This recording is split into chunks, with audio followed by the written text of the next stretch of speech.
क्या पाकिस्तान ने अफगानिस्तान के अंदर दहशतगर्द ठिकानों पर हमला जल्दबाजी में किया? क्या हमारे पास वाकई कोई और रास्ता नहीं बचा था? जब भी कोई मुल्क अपनी सरहद पार करके ऑपरेशन करता है तो आलमी सतह पर सवालात उठते हैं, लेकिन हकायक कुछ और बताते हैं।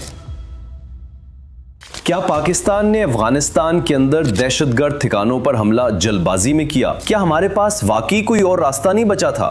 जब भी कोई मुल्क अपनी सरहद पार करके ऑपरेशन करता है तो आलमी सतह पर सवालात उठते हैं, लेकिन हकायक कुछ और बताते हैं। ये फैसला एक दिन या एक हफ्ते की कशीदगी का नतीजा नहीं था, बल्कि इसके पीछे पिछले 3 सालों यानी 2023 से 2026 तक की मुसलसल सफारतकारी कोशिशों और सब्र की एक ऐसी दास्तान है जो हर पाकिस्तानी को जाननी चाहिए। आइए तस्दीक शुदा हकायक और तारीखों की रोशनी में देखते हैं कि आखिर पाकिस्तान को यह आखिरी कदम क्यों उठाना पड़ा।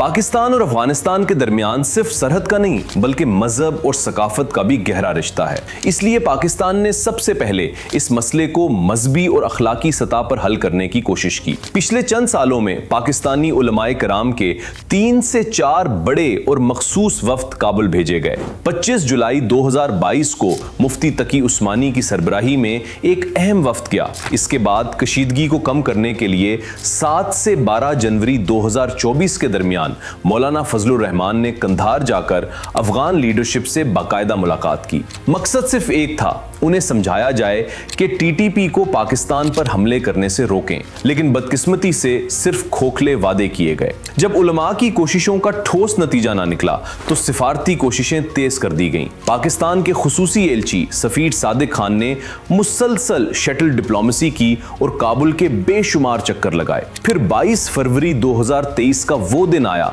जब पाकिस्तान के वजीर दिफा ख्वाजा आसिफ और डीजी ISI ने काबुल का एक इंतहाई अहम दौरा किया। वो वहां खाली हाथ नहीं गए थे, उन्होंने अफगान हुकाम के सामने टीटीपी के ठिकानों और उनकी मूवमेंट के ठोस सबूत टेबल पर रख दिए। इन तमाम कोशिशों में सऊदी अरब ने भी दरमियान में पड़कर सिफारती किरदार अदा किया और चीन ने भी सैफ रैकी मीटिंग्स के जरिए मुफाहिमत करवानी चाहिए। कोशिशों का आखिरी मरहला 5 से 8 मई 2023 को तय हुआ जब अफगान वजीर खारजा अमीर खान मुत्तकी पाकिस्तान आए।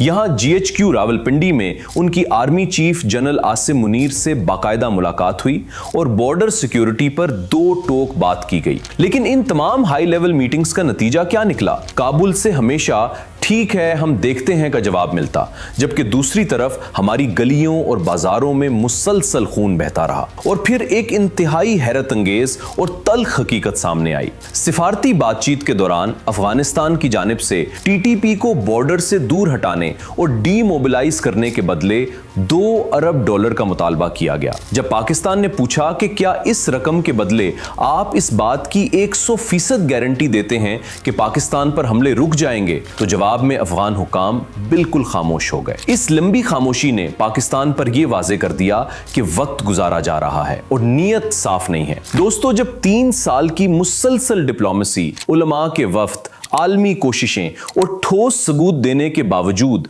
दुश्मन अपने ठिकाने बंद ना करे तो फिर एक जिंदा कौम के पास सिर्फ 2 ही रास्ते बचते हैं। पहला रास्ता यह था कि हम अपने मासूम शहरियों और सरहद पर खड़े बहादुर सिपाहियों को यूं ही कुर्बान होने देते, और दूसरा रास्ता यह था कि दुश्मन के घर में घुसकर इन ठिकानों को तबाह किया जाए जो हमारे अमन के दुश्मन हैं। पाकिस्तान ने अपनी बका, अपने अवाम की हिफाजत और अपने ठोस दिफा का रास्ता चुना, और यही वो आखिरी रास्ता था जो हमारे पास बचा था।